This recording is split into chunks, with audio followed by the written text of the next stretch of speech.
नमस्कार, कोरोना से जुड़े इस खास शो अफवाह बनाम हकीकत में आपका स्वागत है। मैं हूं अदिति राजपूत। अगर आप ये सोच रहे हैं कि आपको कोविड हो चुका है, आपके शरीर में एंटीबॉडीज डेवलप हो चुकी हैं और अब कोई खतरा नहीं है, तो आप गलत सोच रहे हैं, क्योंकि एक नई स्टडी में सामने आया है कि अगर आप किसी और वेरिएंट से संक्रमित थे तो डेल्टा वेरिएंट आपको दोबारा संक्रमित कर सकता है। और इतना ही नहीं, डेल्टा वेरिएंट के खिलाफ हर्ड इम्यूनिटी पाना भी मुश्किल है, कठिन काम है। स्टडी में यह भी देखा गया कि डेल्टा का प्रकोप शुरू होने से पहले ही जो लोग संक्रमित हो चुके थे, अध्ययन में शामिल ऐसे 91 लोगों में से 1/4 लोगों में एंटीबॉडीज का बढ़ा हुआ स्तर पाया गया, जो इस बात का सबूत था कि वो दोबारा कोरोना की चपेट में आ चुके हैं। तो अब त्योहारों का मौसम आ चुका है हमारे देश में और एक के बाद एक त्योहार आएंगे। ऐसे में समझने की जरूरत है हमें कि क्या कुछ करना है, किस तरह के कदम उठाने हैं और हर्ड इम्यूनिटी पाने के लिए क्या कुछ करना होगा। हमारे साथ खास मेहमान जुड़ रहे हैं, प्रोफेसर संजीव कृष्ण हैं, सेंट जॉर्ज यूनिवर्सिटी लंदन से हमारे साथ जुड़ रहे हैं। प्रोफेसर चांद वत्तल हैं, इम्यूनोलॉजिस्ट हैं, गंगाराम अस्पताल से। आप दोनों का बहुत बहुत स्वागत है। डॉक्टर कृष्णा, सबसे पहले मैं आप ही के पास आना चाहूंगी।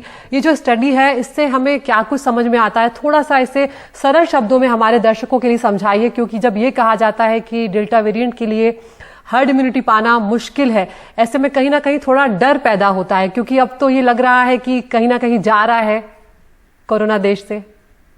Well, you'll have to forgive me for answering in English. My Hindi is very rusty, Anjali, but thank you for inviting me on the program.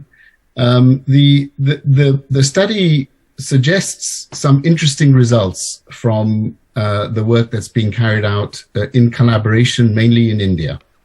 And it suggests that the Delta virus has become predominant, and that one of the interesting results is transmission of the Delta virus is higher, even in India as it is in other places, compared with the previous strain, which is the Alpha virus. But also that as transmission risk increases, so the risk of immunity goes down. So immunity, if transmission goes down, immunity is higher. If immunity is low, then there is a higher risk of transmission. बिल्कुल। तो doctor Sanjeev Krishna यहाँ पर ये कह रहे हैं कि जिस तरह से डेल्टा वेरिएंट ट्रांसमिट होता है, बहुत ही तेजी से ये फैलता है, ये हम सब जानते हैं, और यही वजह है कि उसकी वजह से हर्ड इम्यूनिटी पाना कहीं ना कहीं मुश्किल होता है, क्योंकि जिस तेजी से वो फैलता है उतनी तेजी से इम्यूनिटी डेवलप नहीं हो पाती है, उतनी तेजी से एंटीबॉडीज भी डेवलप नहीं हो पाती है। अब प्रोफेसर चांद वत्तल भी हमारे साथ जुड़े हुए हैं। डॉक्टर वत्तल, यहाँ पर अब हमारे देश की जो इस वक्त जो हालात है, कहीं ना कहीं ये भी बात की जा रही है कि हम एंडेमिक की तरफ बढ़ रहे हैं। जो वैक्सीनेशन है वो भी काफी हद तक अच्छा हो चुका है। अब अगर उस तरह से देखा जाए तो क्या आपको लगता है कि हर्ड इम्यूनिटी मिलने में दिक्कतें आ सकती हैं, या अभी स्थिति बेहतर है हमारे देश में? ये स्थिति तो काफी बेहतर है, लेकिन जो प्रोफेसर राजीव ने अभी तथ्य बताया कि डेल्टा वेरिएंट जो है ये भेज सकता है जो भी इम्यूनिटी हमने वैक्सीन से ली है या जो ओरिजिनल वुहान वायरस था उसके अगेंस्ट जो हमने इम्यूनिटी ली है। लेकिन जो भी ये ब्रेक थ्रू इन्फेक्शंस हुए हैं जो कि डेल्टा वायरस की वजह से हुए हैं, ये एक हकीकत है। So we can not let our guard down. और ये भी देखा गया, मेरा तो ये भी सोचना है कि शायद डेल्टा वायरस इन्फेक्शन जो सेकेंड वेव आई उससे जो है एक तो बूस्टर्स भी मिल गए, जो लोग बच गए उस संक्रमण से। ये दुर्भाग्यपूर्ण है कि कोई लोगों की मौत हुई उसमें, लेकिन जो सर्वाइवर्स हैं of all that delta virus, उनसे उनको एक बूस्टर, नेचुरल बूस्टर भी मिल गया और उनका जो इम्यूनिटी थी वो स्ट्रॉन्गर हो गई देन द अदर्स। लेकिन काफी सारे ऐसे लोग अभी भी हैं जिनको सिर्फ वैक्सीन से जितनी भी इम्यूनिटी मिली है वो कंप्लीट नहीं है आज की तारीख में, क्योंकि डेल्टा वायरस का हमने सेकेंड वेव से कितना क्षति हुई है ये हमने देख लिया। और जो भी ये रिसर्च अभी राजेश जी के यहाँ से भी हमारे साथ से जुड़ के हुई थी, जिसमें कि डेल्टा का infection rate is very very high और इसकी पकड़ ACE2 रिसेप्टर्स पे मच हायर है। और जो भी मॉडल इन्होंने बना के दिखाया था, जो भी बिल्कुल ठीक से हमें समझ में आया कि इसका जो इम्यूनिटी है वैक्सीन से इनकम्प्लीट है फॉर दिस वेरिएंट, जो डेल्टा वेरिएंट है। That's how it spread across the world. तो इसकी इन्फेक्टिविटी काफी ज्यादा है और काफी पकड़ है। लंग्स में डायरेक्टली, जिससे कि लोगों की काफी मृत्यु हुई सेकेंड वेव में। तो ये हम अपना गार्ड बिल्कुल लोअर नहीं कर सकते वाइल हमारा वैक्सीनेशन चल रहा है। बिल्कुल। डॉक्टर कृष्णा, यहाँ पर अब जब फेस्टिवल्स आ रहे हैं भारत में, तो आप क्या कहना चाहेंगे, क्योंकि काफी सारे लोगों ने डबल डोज भी ले लिया, लेकिन प्रिकॉशंस उतनी ही लेनी पड़ेंगी जितनी पहले ली जा रही थी? Well, that's a key question, Anjali. I would say, let's take the experience, for example, of Israel, where they are giving even a third booster dose now, because it is clear that the antibody levels, even with the mRNA vaccines, which are the most effective vaccines that we know, even with those vaccines, immunity is waning. So my suggestion, it's always going back to the basics. Please wear masks. Please observe social distancing. Please take the usual precautions that we take to try and protect ourselves against this infection. It's likely, it is. We hope that the variation that we're seeing now is mainly Delta, and that there is nothing new that's going to come around the corner. We cannot be sure, but even with Delta and even with double vaccination, depending on the vaccine and the need for boosters, it is very important still to keep all the other precautions that we know are effective.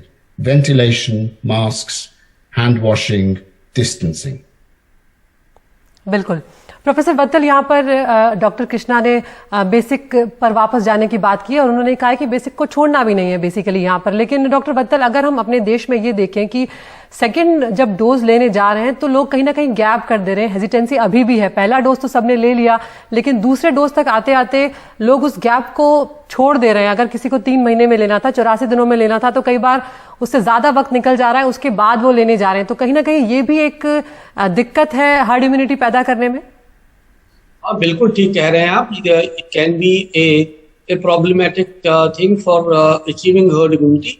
ये बिल्कुल ठीक कह रहे हैं आप। लेकिन हमने भी जो डोजेस का वेरिएशन किया, उससे भी लोगों में थोड़ा कंफ्यूजन जरूर हुआ। पहले हमने 1 महीना रखा या 28 दिन रखा, फिर 1 महीना किया, फिर 3 महीने किया, और 2 टाइप के वैक्सीन चल रहे हैं। वैक्सीन हेजिटेंसी तो अभी खत्म हुई नहीं है, लेकिन काफी हद तक जो है we have been able to vaccinate people. तो जिनके भी कंप्लीट वैक्सीनेशन नहीं हुई है, वो तो डेफिनेटली और एट ए हायर रिस्क है। और पर्टिकुलरली जो कि डेल्टा वेरिएंट है, ये तो गया तो है नहीं, it is still lurking there, तो it is going to get endemic very soon. तो लोकल एपिडेमिक्स हमारे होंगे अगर हम सारे प्रिकॉशंस ना लें। तो ये बहुत ही इंपॉर्टेंट है that we have to take precautions. जो भी BMD हमारा जो भी नारा है, it has to be followed in letter and spirit. बिल्कुल। बहुत शुक्रिया डॉक्टर संजीव कृष्णा, डॉक्टर चांद बत्तल, आप दोनों का। तो इस बात का हमें ध्यान रखना है कि जब अब फेस्टिवल्स आ रहे हैं, त्योहारों का सीजन आ रहा है, और जिस तरह से डेल्टा वेरिएंट है वो आपको दोबारा भी पकड़ सकता है, दोबारा संक्रमित कर सकता है। ऐसे में हमें ध्यान रखना है कि हमारे मास्क नीचे ना हो, सोशल डिस्टेंसिंग का हम पालन करें, अपने हाथ साफ रखें और खुली जगहों पर रहें जहां पर वेंटिलेशन अच्छा हो। एक छोटे से ब्रेक के लिए यहाँ पर रुक रहे हैं। ब्रेक के बाद एक बार फिर से आपका स्वागत है। तो कल रविवार को वो दिन था जब थोड़ी सी राहत भरी खबरें आई हैं।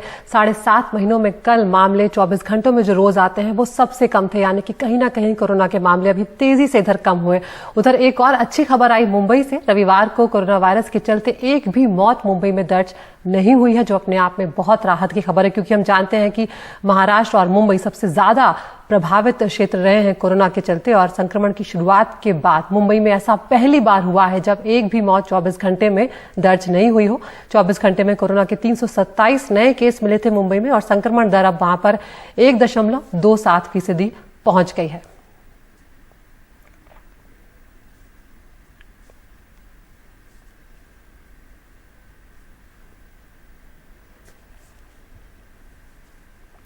और एक और राहत भरी खबर यहां पर आई है। वैक्सीन को लेकर लगातार सवाल उठ रहे हैं कि दूसरे देशों में ये वैक्सीन स्वीकार की जाएगी या नहीं। तो अब जल्द मिल सकती है कोवैक्सीन को WHO से आपात इस्तेमाल के लिए मंजूरी, क्योंकि 26 अक्टूबर को WHO के जो तकनीकी समूह है उसकी बैठक होने जा रही है और उसमें फैसला होगा, जिसको लेकर हम आपको अपडेट करते रहेंगे। लेकिन तब तक आप अपना ख्याल रखें, अपनों का ख्याल रखें, मास्क नीचे ना होने दें। आज के बुलेटिन में इतना ही। नमस्कार।